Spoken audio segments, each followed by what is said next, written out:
A hearing is underway at a U.S. trade panel regarding possible import restrictions on Korean-made washing machines.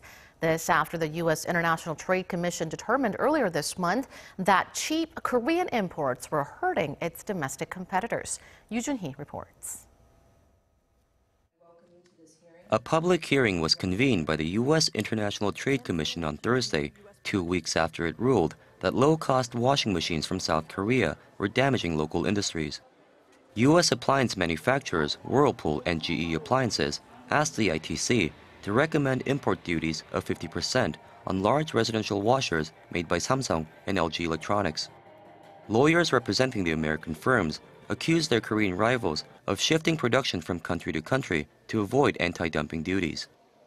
Samsung and LG will find a new way to cheat Whirlpool and the rest of the U.S. industry, violate the spirit of the Commission's decision. Officials from Seoul's trade and foreign ministries, as well as business officials, were also present at the hearing to argue against possible safeguards. They stressed that import restrictions will undermine the freedom of choice of American consumers and also harm the local job market and the economy by disrupting operations at Samsung and LG's newest plants currently under construction in the U.S. Officials from South Carolina and Tennessee, where the Korean firms are setting up their manufacturing operations, spoke out on Samsung and LG's behalf. I'm here to urge you to vote against any trade restrictions on Samsung, on large residential washing imports. It would hurt the workers and economic growth in my state.